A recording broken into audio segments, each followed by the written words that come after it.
Prabu Mangkurat mangkat. Ganti cerita. Pada waktu itu Sang Prabu Kartasura sakit lumpuh sampai tidak bisa keluar Sinekawa. Pangeran Puger beserta balanya dipanggil kembali ke Kartasura, juga sudah datang. Sudah 1 tahun Sang Nata sakit. Sesudah itu sembuh, Sang Nata membuat kaul akan membunuh 5 harimau dan berenang di laut buatan bersama para istrinya. Piaraan buaya banyak sudah diambil oleh Raden Surakusuma. Waktu masuk di laut buatan itu pakaiannya tidak basah. Yang menonton sangat kagum. Kaulnya Sang Prabu sudah terlaksana.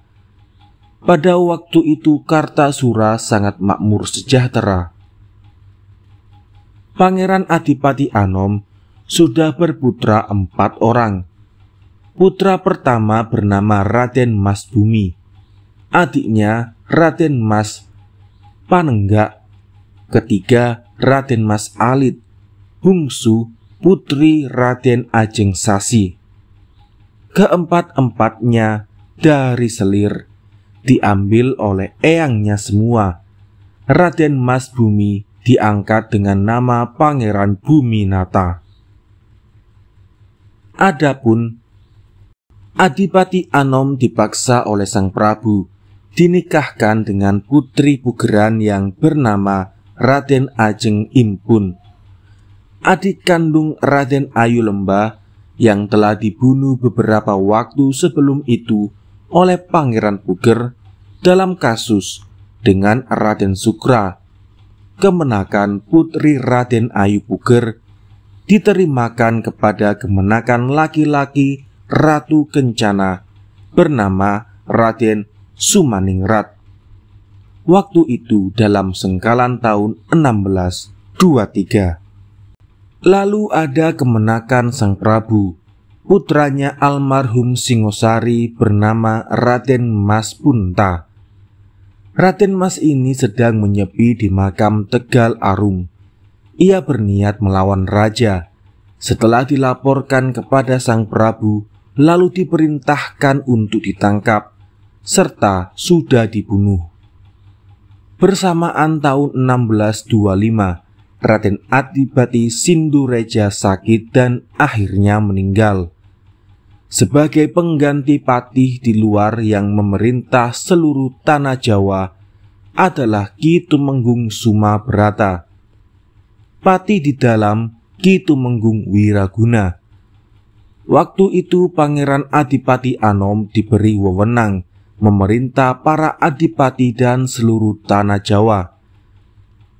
Jadi kedua pati tadi dalam segala hal harus memberitahu kepada Pangeran Adipati Anom.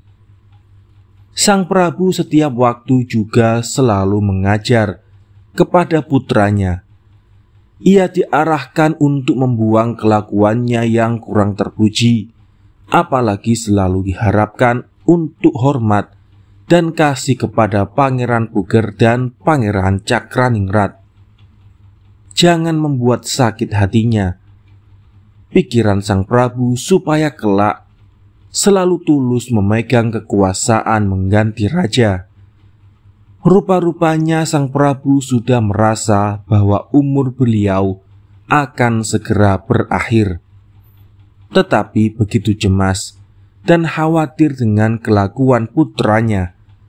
Sungguh sangat besar usahanya menanamkan ajaran yang baik terhadap putranya itu.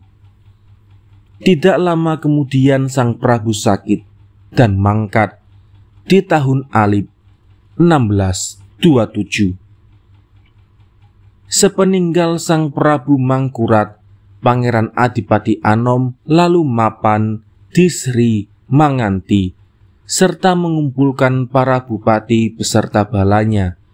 Semua sudah datang berbaris di alun-alun. Pangeran Puger, Pangeran Arya Mataram, Pangeran Arya Panular mohon palilah kepada Pangeran Adipati Anom. sekalian akan memberi penghargaan terkait kepada jenazah Sang Nata. Pangeran Adipati Anom juga sudah mengizinkan. Ketiga pangeran lalu masuk memberi penghormatan terakhir kepada Sang Prabu sambil menangis. Menurut cerita, jenazah Sang Nata itu alat kelaminnya berdiri dan muncul cahaya bersinar sebesar buah merica di pucuk alat kelaminnya.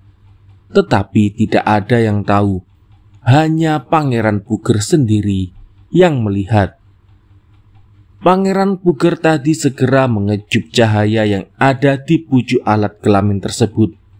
Begitu cahayanya dikecup, alat kelamin sembuh, tidak berdiri lagi. Sudah menjadi takdir Allah jika Pangeran Puger yang akan mengganti menjadi raja. Pengangkatan Pangeran Adipati Anom sebagai raja hanya sementara saja. Jenazah Sang Nata sudah disucikan lalu dibawa ke Magiri, diiringi sebagian bala Kartasura yang dipimpin Raden Surgakusuma.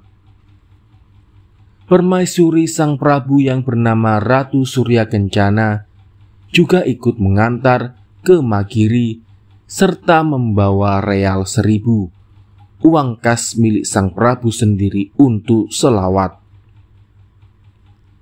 Selepas jenazah dikuburkan ke Astana Magiri, Pangeran Adipati Anom memerintahkan kepada Adipati Sumabrata supaya mengumpulkan para bupati, menteri di pagelaran. Akan diselenggarakan pelantikan raja baru mengganti ayahanda Mangkurat almarhum. Ki Sumabrata unjuk atur, Gusti, sebaiknya memberitahu kepada kompeni dahulu bahwa Rama Paduka sudah mangkat, serta memberitahu juga bahwa Paduka yang akan mengganti raja. Pangeran Adipati menjawab, mereka diberitahu besok saja jika saya sudah menjadi raja. Sekarang saya tidak mau. Engkau silakan segera kumpulkan teman-teman semua. Saya berkuasa dahulu, baru keluar ke pagelaran. Ki Sumabrata melaksanakan perintah, lalu keluar mengumpulkan para menteri, bupati, haji, serta penghulu, juga seorang syarif, guru Sang Nata almarhum. Dari mensolatkan jenazah belum pulang, bersama-sama sowan ke pagelaran. Tidak lama kemudian, Adipati Anom keluar dari kedaton, diiringi para abdi, membawa upacara ke Prabon. Pangeran Puger serta kedua adik pangeran menjemput di Sitinggil. Pangeran Adipati Anom memberitahu kepada Pangeran Puger, Paman, saya akan menjadi raja. Semoga Paman izinkan. Pangeran Puger menjawab bersedia serta mempersilakan. Pangeran Adipati Anom lalu turun ke pagelaran, duduk di dampar. Para abdi yang sowan sudah lengkap. Pangeran Puger lalu berdiri di belakang Pangeran Adipati serta berseru, ketahuilah, semua orang di Kartasura jadilah saksi. Pangeran Adipati Anom, sekarang saya angkat jadi raja, menguasai seluruh tanah Jawa. Bergelar Kanjeng Susuhunan Mangkurat, Senapati ing Alaga Sayyidin Panatagama. Para bupati serentak ibarat burung bersuara menyatakan dukungan. Ki Adipati Sumabrata membentak kepada Pangeran Puger, tidak usah engkau junjung. Pangeran Adipati Anom sudah dapat menjadi raja sendiri. Pangeran Puger mendengar itu sangat malu, sampai-sampai seperti tidak dapat melihat orang. Di dalam batin selalu menyebut bilahi. Ki Adipati Sumabrata beserta teman-teman bupati sekalian mencium kaki sang Prabu, raja baru. Pangeran Puger dengan kedua adiknya bersalaman. Sang Nata lalu masuk ke Kedaton.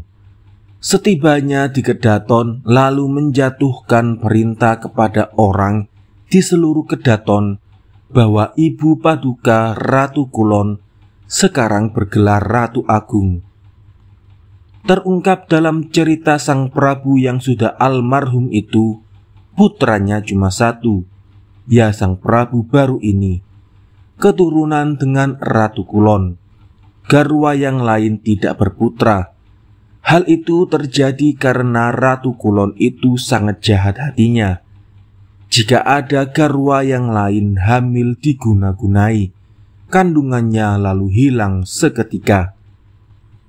Pada waktu itu di hari Respati atau Kamis, sang Prabu baru keluar Sinekawa, mengangkat kedua pelayannya, peranakan Cina di Semarang bernama Ki Pusparaga. Ia diangkat menjadi Tumenggung Jaya Ningrat. Para abdi di kadipaten juga banyak yang diangkat menduduki kedudukan tertentu. Sang Nata lalu memerintahkan Ki Sumabrata supaya kirim surat memberitahu kepada Kumendur di Jepara dengan Kapten Kenol di Semarang tentang ayahandanya yang telah mangkat, serta penggantian raja pada dirinya. Semua siap melaksanakan. Sang Prabu lalu bicara bisik-bisik kepada Ki Sumabrata. Ki Sumabrata, saya menjadi raja ini, apa ada yang perlu dikhawatirkan?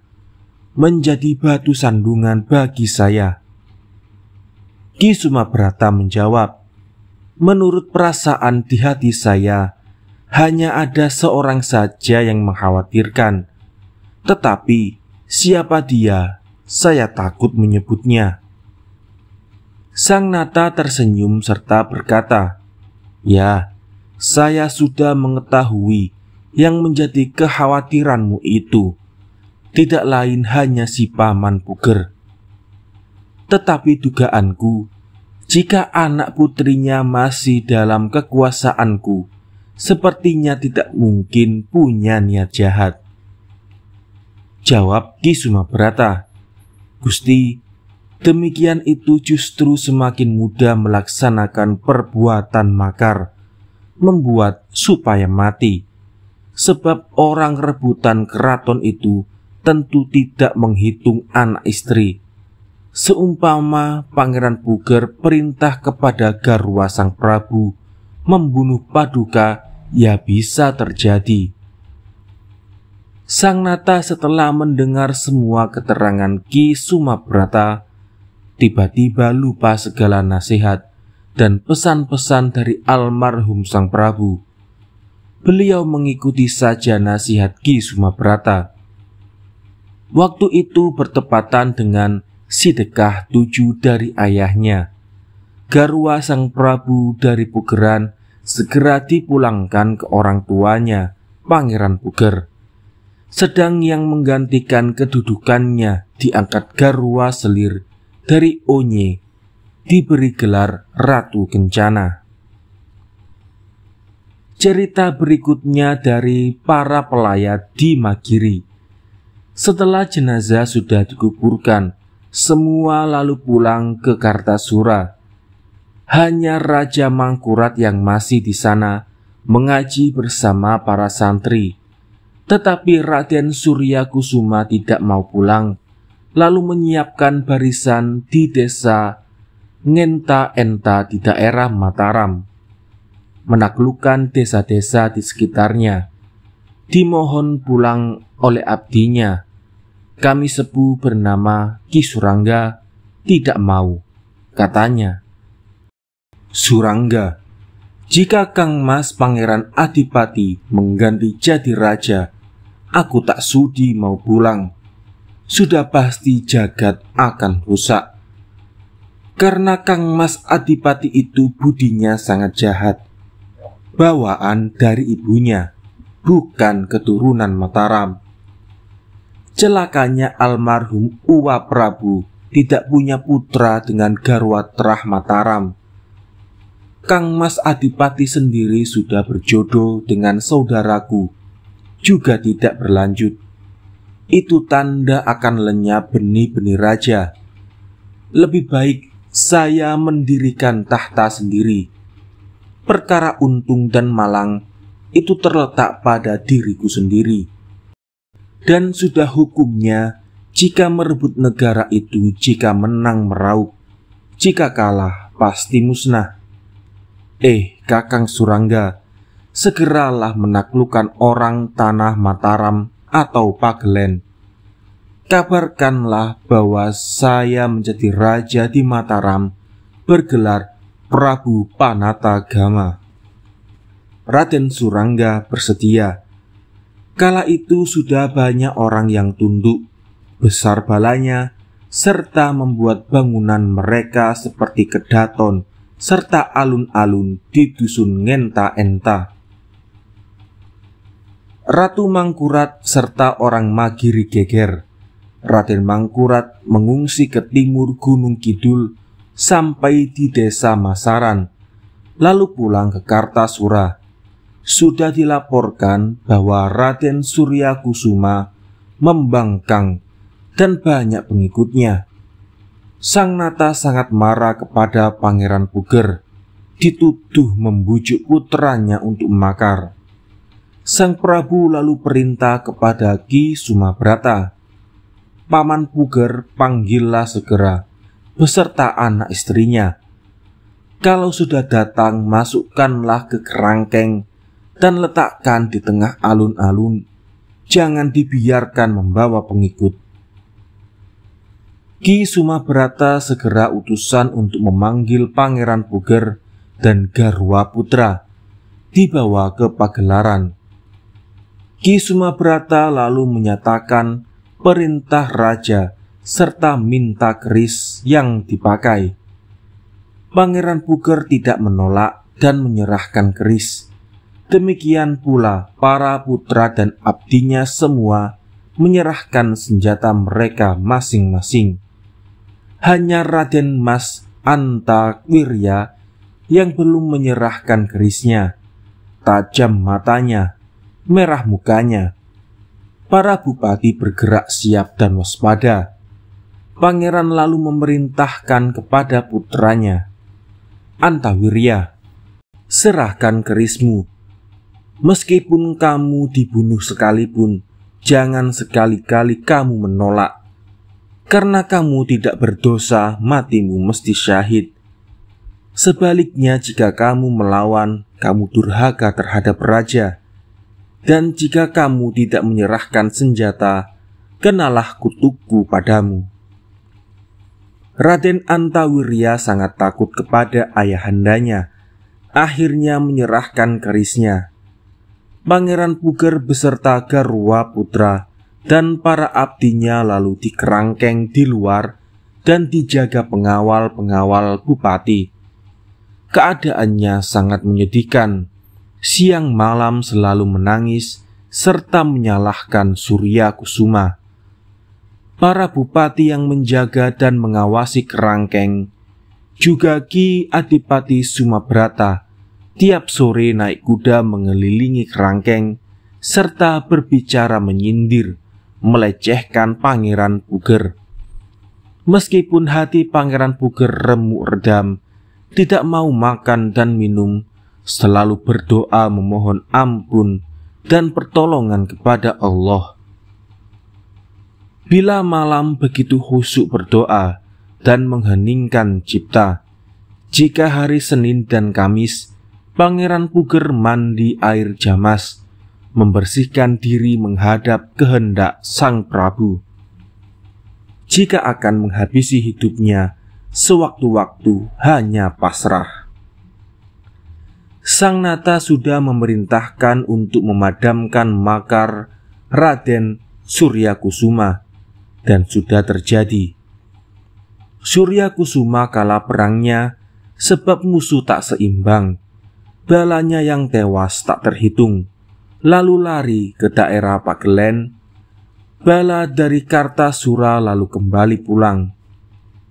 Sang Prabu baru miyos Sinekawa membicarakan untuk menghabisi Pangeran Puger.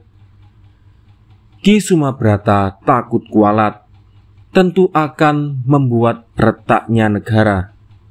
Ki Tumenggung Wiraguna menyambung, ibarat arak satu botol, diminum satu orang pasti mabuk.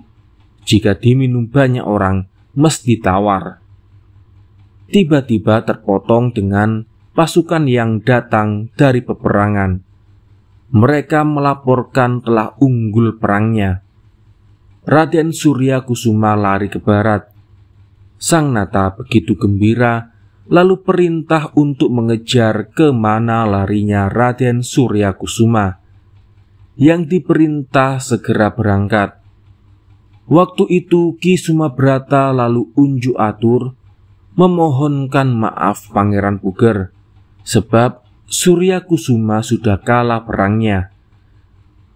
Banyak kata-kata Ki Sumabrata agar kemarahan Sang Prabu kepada Pangeran Puger menjadi reda.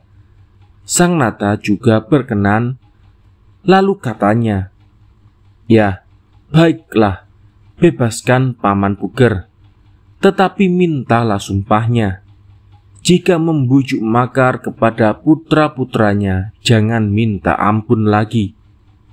Dan perintahkan pindah rumah dekat alun-alun."